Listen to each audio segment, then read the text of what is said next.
Okay, so this is April's session. Today we're going to discuss gut dysbiosis and irritable bowel syndrome. Also, given that this month awareness is on IBS. And these series of lectures are being is initiation of the Multiple Colorectal Cancer Awareness Group in collaboration with RIDT.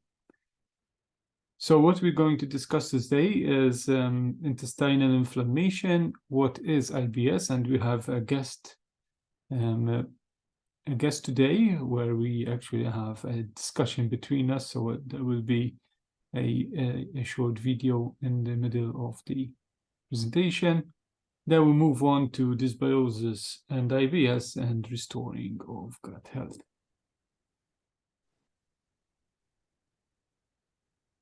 Okay, so to start with, just the definitions for the newcomers. Okay, so the gastrointestinal tract, also known as the gut, it starts from the oral cavity to the anus, and therefore it is a external tube inside our body, of course. Okay, so the from the oral cavity, food will move on to the stomach, and there we have various organs that provide digestive enzymes so that we digest the food. Now, of course, all these nutrients would need to be absorbed, and absorption starts in the small intestines, which are represented by the coiled light pink part of the diagram in the middle. And then it goes to the ascending colon, transverse and descending colon towards the rectum and anus. So the main function, therefore, of the gastrointestinal tract or the gut is to digest food and to absorb the nutrients. But it also provides us with additional functions. And here we include, which is extremely important, that the gut lining, okay, is an opportunity for the immune cells to learn about upcoming threats, and therefore it is an immune learning hub. But being an immune learning hub, it's very important to have a very tight mechanism of tolerance so that we don't have a chronic inflammation or an immune response which is continuous. Okay? So immune learning hub is important, but also it's the site of production of a number of neurotransmitters and also hormones, and also recirculation of hormones or elimination. So the balance is extremely important in this case. And it is also it provides the conditions for essential and beneficial microbiota, which are these bacteria, which produce beneficial health-promoting substances, which we call metabolites. Okay, so due to metabolism, okay, so then these metabolites are being produced, and these are what we really require are, of course, the health-promoting metabolites. So if we put this into a diagram, okay, so the gut, in presence of the microbiota, okay, which are these beneficial bacteria, is important in digestion and absorption. And we've been also discussing previously that the abundance of these microbiota in terms of numbers is very high, but also in terms of genetic material, because they produce a lot of functional proteins, which we call enzymes, and increases the capacity of metabolism to produce health-promoting substances, these health-promoting metabolites. All this together, digestion, absorption, and metabolism, is important in terms of providing nutrients and other substances which are important for our health. In addition to that, because they also produce neurotransmitters, okay, there is what we call the gut-brain crosstalk, and therefore it's extremely important to have the right abundance and diversity of these microbiota to provide the right satiety, mood, and pain adjustment. Okay, so basically it's important also for the neurological conditions.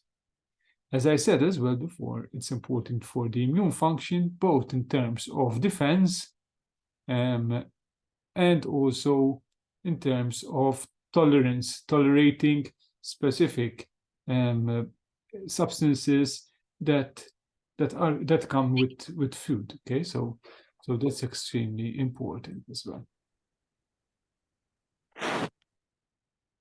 Good. Okay, so that is an introduction of the gastrointestinal tract or gut, and to always keep in mind that it is both the actual organ, but also the composition, the abundance and diversity of the microbiota.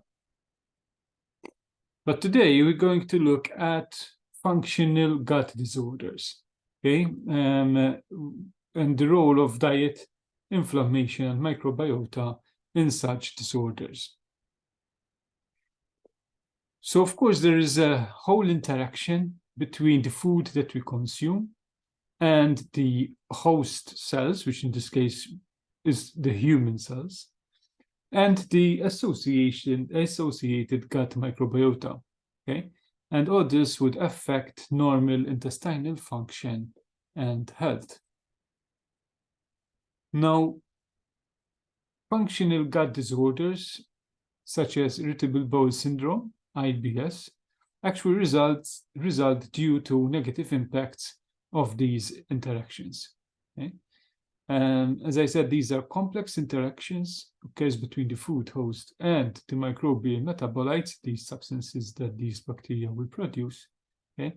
And today we'll be looking at these particular processes that would result in a functional gut disorder.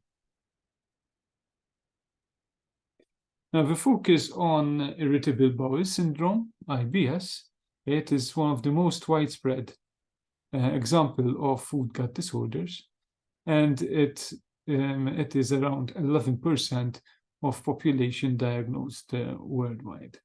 Okay? Now, what's important in IBS is that we have various interventions to alleviate these symptoms. And most of these interventions include diet and nutrition, okay? And therefore, people with IBS are sort of motivated to find solutions, okay? What we add to this is that dysbiosis, which is a disbalance in the microbial composition in terms of diversity and abundance of these bacteria in the intestines, it is also a cause of this is the cause of such disorders. And in fact, we utilize interventions as well to regain the balance of these microbiota. We'll go into this a bit later in this talk. But first, we would like to define IBS, and I would like to welcome Dr. Antonella Grima. And I'm going to start a video which will provide an interaction between us to define IBS. Welcome for coming to this health talk. Dr. Antonella Grima is a public health specialist and registered nutritionist. And today we're going to discuss irritable bowel syndrome. What is irritable bowel syndrome or IBS? So, irritable bowel syndrome is a combination of different symptoms. It might be diarrhea, it might be constipation, there might be bloating, sometimes heartburn is involved as well, passing too much wind, and together they are classified as irritable bowel syndrome. There are different categories. It might be that the same person goes through different phases of irritable bowel syndrome in their life. They might suffer from constipation at a point, diarrhea at another, and a mixed pattern at another point. And usually the diagnosis is reached through elimination and by checking for other things, like, for example, celiac disease or inflammatory bowel disease, or maybe other sinister conditions like cancer, and everything is ruled out. Then the diagnosis that remains usually is irritable bowel syndrome. And as you said, it affects a lot of people, and many people are undiagnosed and they're not aware that they are suffering from IBS. And that most probably is because of the severity, right, of the syndrome itself. If it is not very severe, usually they dismiss it as normal. But in fact, there are a lot of things that can be done to address even mild irritable bowel syndrome. Yes, it's interesting that some individuals actually, like sometimes I have diarrhea, sometimes I have constipation. It's like changes even within the same individual. Yes. So yes, so it's a little bit of an issue because it also symptoms actually change. Yes, and it is not very predictable.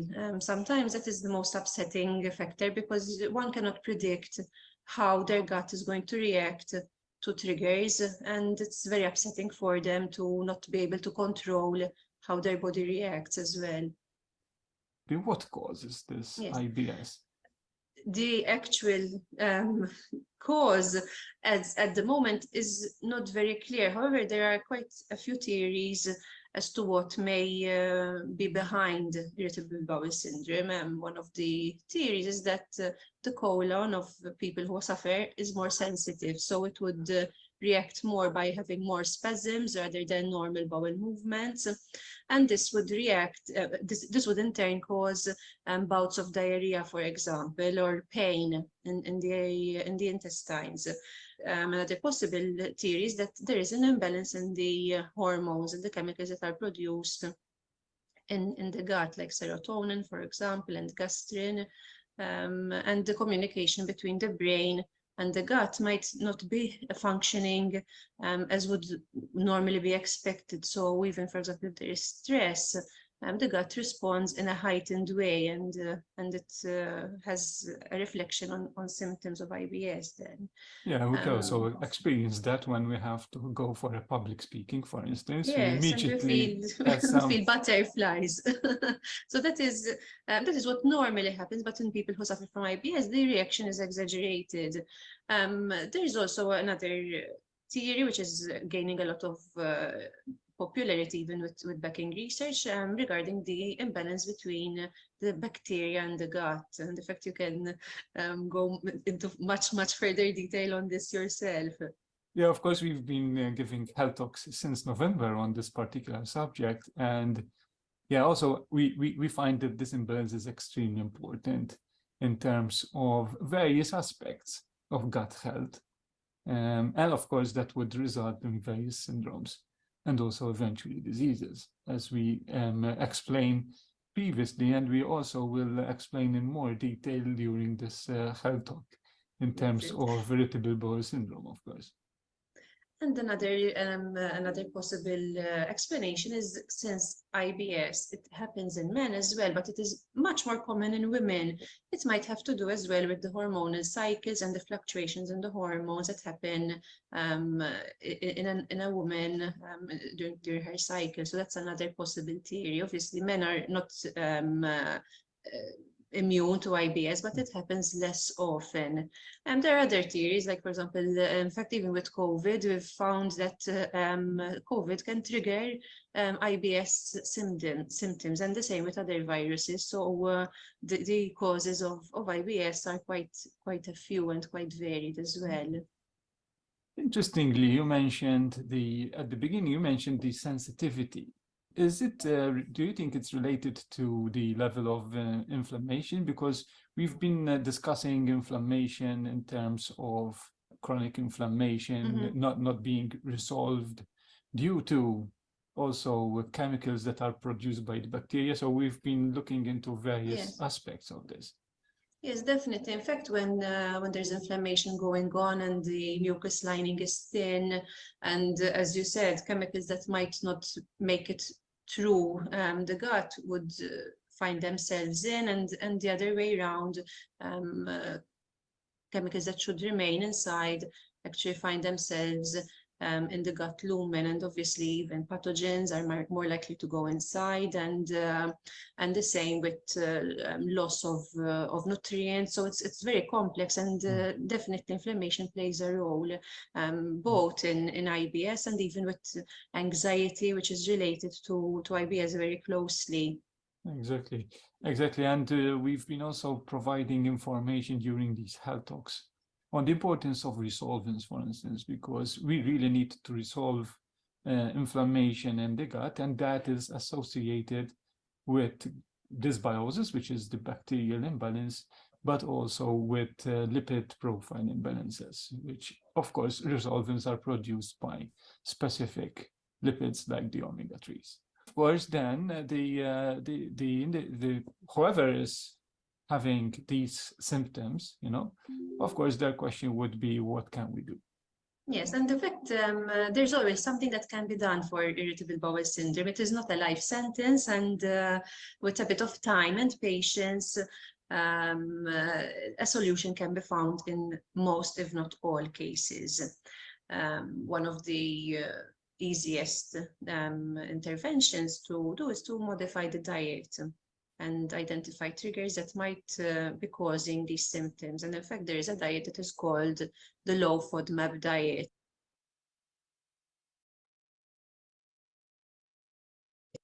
where foods that ferment and are more likely to cause problems in our gut are eliminated for a period and then reintroduced in a gradual way in order to identify possible triggers. And the FODMAPs include gluten, for example, lactose, or even dairy at times, and then common foods like apples, onions, garlic, processed meats, for example. And those are very often found in our diet, and sometimes people might not be aware that they are being exposed to FODMAPs quite often during their day.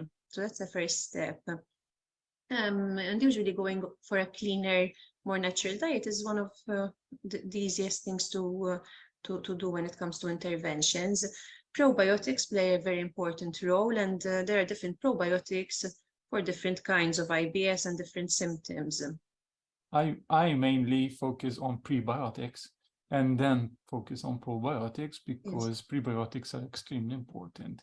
In fact, they're the precursors for our gut microbiota. So it's very important that we have the right prebiotics in our diet.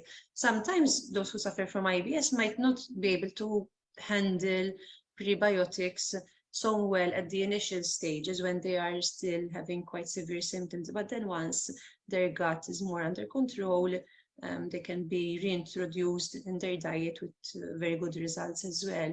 And obviously, there's the other very important aspect, which is coping with stress and finding ways to let it out of our body through meditation, yoga, walking, for example. There are a lot of different things that we can do in order to help calm our mind and in turn calm down our gut. It's very, very important to tackle that as well. Okay, yeah, that's very, very interesting information. And actually, if we had to sort of list down what are the important things to take care of, therefore, is actually the diet. Mm-hmm. There's also other aspects to reduce anxiety, to reduce stress. It's very easily said, but there are strategies It is as important as all the other aspects. Exactly. And then you find like also aspects which are very simple, which are, for instance, if you're going to eat, just sit down, eat slowly, make sure that all the enzymes throughout your gastrointestinal tract are Have working. enough time to react. But this is also very important. It's just simple things that can be that are advised. Yeah, the people would really need to, and this is in general, not only for those who suffer with irritable bowel syndrome, actually.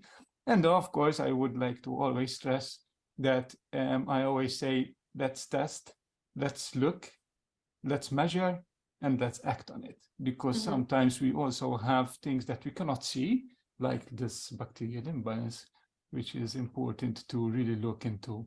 And it's a very important aspect of restoration of our gut health. So thank you very much for this intervention. It was a really pleasure having you. Thank you very much, Dr. Thanks.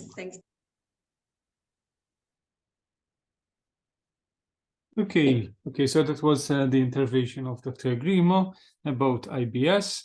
So now we switch to the actual role of the microbiota in irritable bowel syndrome. Okay.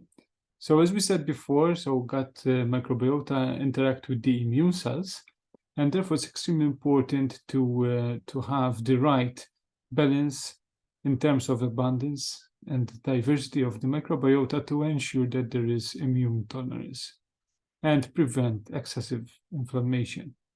And how is this organized, okay, by these bacteria, which are beneficial? It's through the production of specific metabolites, such as short-chain fatty acids, such as butyrate, okay, that are anti-inflammatory and also promote the production of very specialized immune cells to regulate the immune response, okay? And these are called regulatory T cells. And we know that dysbiosis, which is this imbalance of gut microbiota, is directly linked to inflammatory and autoimmune disorders. So if we look at the metabolites, if you look at the pie chart, which is the colorful one that you see on your left, okay, there are various substances that require a specific microbiota, specific bacteria, to change into healthy substances. And one of them, if we start from the purple part, it's actually bile acids, and the importance of changing these bile acids into secondary bile acids. But in this slide, we indicate the fermentation of complex carbohydrates into health-promoting short-chain fatty acids, such as acetate, propionate, and butyrate. Okay? And these short-chain fatty acids are definitely linked with IBS. And it's because they are low because of the low abundance and diversity of bacteria that produce these particular substances. And low amounts of these substances has a negative impact because short-chain fatty acids are important to maintain intestinal barrier integrity. What does this mean? Okay, so the gut lining is one cell thick. It's important to be tight so that substances do not move passively from the external part of the gut, which is the lumen, where the hollow tube is, towards the tissues, which are absorbing then the nutrients. So that passive movement should not happen. And we call this the intestinal barrier integrity. When we say the absorption of nutrients, we are talking about an active process of absorption. In addition to this integrity of the one-cell thick gut lining, it's extremely important that there is the right amount of mucus production, which is important in the motility and also in the protection of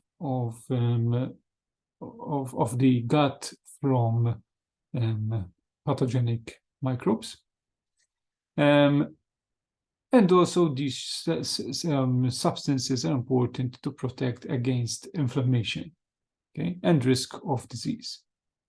Now, the most common butyrate producers, which are bacteria, include the one that I always mention, okay, the F. prosnitzi, but also others. Okay, so when we look at the dysbiosis, we really look in detail on the abundance of these specific bacteria and indicate if there is low production of butyrate.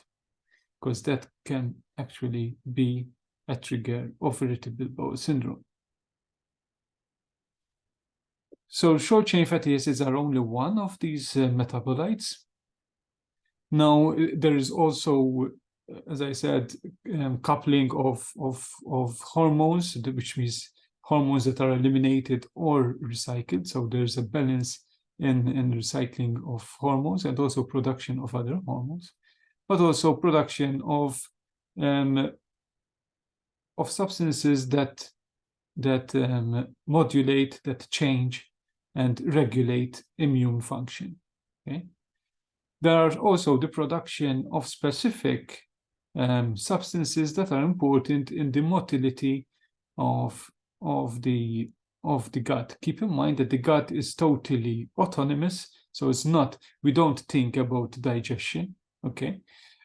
So digestion continues on its own, is totally autonomous, and therefore the neurotransmitters that are required by the gut to ensure that there is the right motility, then it is produced by these particular bacteria as well, okay, in terms of neurotransmitters. So if you think about the amount of, so the actual abundance of the bacteria in relation to the human cells, so let's say that a human body is made up of 30 trillion human cells. In the large intestine, in the colon, we have more than 100 trillion bacteria. Okay, so this is important because the bacteria provide us with enzymes, these active proteins, to ensure that we have a high capacity of degradation, or changing or metabolism of nutrients into health-promoting substances, which we call metabolites. So what is the problem with IBS? In IBS, there is, we know about the lack of specific bacteria. For instance, we know that there is the relative abundance of the fecal microbiota in IBS-D, which is the diarrhea type of IBS, is actually characterized by reduced concentration of specific bacteria. In this case, is Bifidobacterium and Clostridium leptum. And these are extremely important to metabolize primary bile acids into secondary bile acids because they produce the enzymes to do that. Okay. Now, some bacteria are also important for metabolism of amino acids, which come from proteins. So proteins are made up of amino acids. And one of the most important, well, one of the essential amino acid is called tryptophan. Now, tryptophan, in terms of abundance, or in terms of amount, is not significantly different in IBS, but the metabolites from tryptophan are reduced. Now, one of the most important metabolites from tryptophan, due to the presence of specific bacteria, is actually serotonin. And serotonin, also known as 5-HT, which you see in the diagram on the lower part on your right, is extremely important for gastrointestinal motility, meaning that low serotonin would result in a long retention time of the digested food, which means that if there is a long retention time, then there is increased risk of constipation and also increased risk of absorbing toxins from the gut lumen. So hence the importance of tryptophan and its metabolites, which is regulated by the presence of specific microbiota. But in addition to this, there is also, so serotonin is one of the neurotransmitters that is low in IBS. We also know, so first of all, 95% of serotonin is produced in the gut lining, okay, so 5-HT, serotonin. But we also know of dopamine. Dopamine is very low in IBS patient, and this is linked to depression and anxiety. And this becomes a vicious circle because there is neurotransmitters that are very low due to the lack of these bacteria and the dysbiosis, okay? That is linked to depression and anxiety. Depression and anxiety will produce more hormones that stop the gut from functioning, such as cortisol. So it becomes a vicious circle in terms of health and gut health. In addition to dopamine and serotonin, there's also GABA, which is reduced in IBSD, and that has an anti-inflammatory effect. As I said before, there are a number of substances that are produced and synthesized through these bacteria, and these are, they modulate, they regulate the inflammatory process. And what's important in inflammation, if you look at your left side, you see the boxes in gray, okay? That's the normal. That's how it should happen. So we have constant stimuli, we have constant insults, which would result in infections or traumas, etc. Okay? And these stimuli would initiate an acute inflammation. In normal circumstances, there is an acute inflammation, which means a quick, strong inflammatory response. That's what that means. Okay? And then there is a response. The most important is that it is resolved, because through resolution, then the cells and tissue will go back to normal, which we call homeostasis. It goes back to normal. The problem starts if this acute inflammation is not resolved. So failure of resolution, this would result in a chronic inflammatory disease. Dysbiosis, in terms of imbalances of bacteria and therefore lack of production of these health-promoting substances, is directly affects inflammation, and this becomes a chronic inflammation because there's an excessive inflammation, not the normal amount, okay? There's an excessive immune and tissue response. And because of this excessive response, there's failure of resolution and therefore chronic inflammatory disease. So our main target is to go always to the left side and have resolution of inflammatory processes. This is a slide which I like to use in various sessions, but it gives a very good indication of what happens. So dysbiosis is in red on your left, and normal abundance and balance of bacteria, which is called the eubiosis, is in green on your right. So in normal balance, you can see the nice balance, which is straight. There is the balance between these main bacteria, Firmicutes and Bacteroidetes. And there is also increased amount of bacteria which are health promoting and low amount of bacteria that are harmful, okay, like the proteobacteria. Now, in this particular balance, therefore, you have enough production of health promoting substances like short chain fatty acids, and therefore you have an anti-inflammatory action. In terms of dysbiosis, you have a continuous activation of inflammation. And this is due to the disbalance in the bacteria, an increased amount of harmful bacteria, and a decreased amount of bacteria that are health promoting. And inflammation results in various conditions. IBS is, of course, one of them, but it also results in weight gain, obesity, insulin resistance. But basically, we're talking about it would result in metabolic disease, okay? And also depression. Now, there are various ways how to resolve this, okay? And one very important component of this resolution is actually the use of omega-3 lipids, okay? because that is important in re-establishing specific balances of these bacteria, but also they produce the anti-inflammatory substance, which is called resolvin, which is important in the resolution of inflammation. This is shown here. Okay, so in the presence, so to resolve inflammation, you need butyrate-producing bacteria, such as F. prausnitzii. They will produce these short-chain fatty acids, which are anti-inflammatory.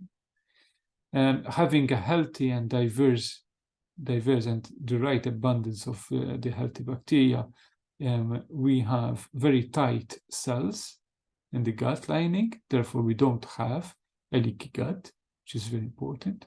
So the absorption is active, and you don't have passive movement. And the use of the omega-3s is extremely important in maintaining a specific balance of the microbiota and in the production of specific substances which are called resolvins and protectants, which would reduce the inflammation. Okay? So all this is called the gut microbiota homeostasis, which means the normal, so that we have a reduced inflammation response.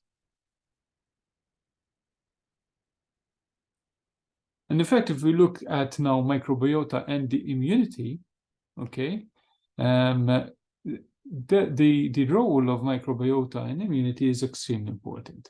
There are, for instance, here I show one particular bacterium, okay, which in the right amount, okay, also excessive is not good, but in the right amount, it produces a specific substance. It's called polysaccharide A, and that substance is extremely important in the expansion, so the production of these special cells that I mentioned before that regulate immune responses, which are called Tregs, regulatory T cells. That's extremely important. That is regulated by the production of these substances from specific bacteria in the gut lining. That's important because you need immunity, but of course you need also to have tolerance. Once you lose these particular type of cells, then you have an excessive immune response, and that would result in what we call food allergy, which is also driven, of course, by dysbiosis, the imbalance in microbiota. Now, an important aspect of I mentioned that microbiota have a lot of active proteins and enzymes that produce specific substances. It's very interesting to note that 40 to 65% of these genes that produce the active proteins are important to synthesize key vitamins, okay? And this include biotin, folate, niacin, riboflavin, thiamine, maybe those you already heard about, okay? But these are key vitamins, and they're important, they are essential, and they are produced, actually synthesized by proteins that come from our beneficial bacteria. Because of dysbiosis, and because dysbiosis is linked with IBS, in IBS there is actually vitamin deficiency, okay? In fact, vitamin B6 has been linked to inflammatory conditions and is extremely low in specific patients and specific individuals, and correlates highly with IBS symptom score. The bacteria that do not produce these particular genes that actually synthesize these bacteria, so the others, let's call them the others, they are called firmicutes, okay? They are really at high abundance in IBS, and that is actually associated with vitamin deficiency. So the last part is, I again always define dysbiosis as the imbalance of gut microbiota, which are these beneficial bacteria. Okay, this is associated with various conditions that we mentioned before, which is basically associated with chronic inflammation.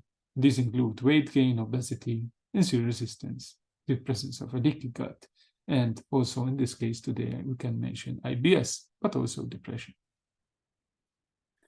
this is an image that I normally use to state what dysbiosis is, okay? And the middle part shows a leaky gut, and means now the cells are not tightly together, and therefore substances which should not pass passively from the lumen, okay, from the hollow tube towards the tissues, actually now are passing through, okay? And therefore, we also have microbial translocations, which we should not have, which would increase the risk of inflammation. And all this would result in an inflammatory response. There are various factors that are associated with this particular dysbiosis or gut imbalance. And this include diet, stress, medications, presence of pathogenic microbes, and the abundance and diversity of microbiota also changes with age. Today, we can measure dysbiosis in terms of various scores. Here I show the dysbiosis index. It is a measure from 1 to 5. Individuals that have a score of 3 have a mild dysbiosis, and in general, this is where the irritable bowel syndrome individuals actually have a score of 3. Otherwise, 1 and 2 are non-dysbiotic, so maybe there is something to readjust, and that can be done. So in terms of, as I said, IBS as well, and we mentioned this before, this can be restored by specific interventions. Of course, it's important to identify the dysbiosis at this stage, because at the score of 4 and 5, that moves into a severe dysbiosis and is associated with inflammatory bowel disease. Okay. So this dysbiosis index provides a number, but with this number, we look into the actual disbalances. And then we start looking at functional imbalances. What is a functional imbalance? It's not just saying there's a dysbiosis or a mild dysbiosis, but we would identify where that dysbiosis lies. We look at the abundance and diversity of bacteria that produce butyrate. If they are low, we need to restore that. We look at bacteria that are important in providing the mucous layer, and if they are low, we need to restore it. We also look at specific bacteria, which are definitely a gut health marker, like F. prosnitzi. If it's good, it's great. If not, we need to restore that. And although before we mentioned, for instance, probiotics, there is no prebiotics for F. prosnitzi. So the intervention is through diets and also prebiotics. But when we say prebiotics, I'm not indicating only complex carbohydrates. And we are also indicating the importance of specific supplementations like omega-3, which I put it under the umbrella of food, which is important for the beneficial bacteria to regenerate. Okay.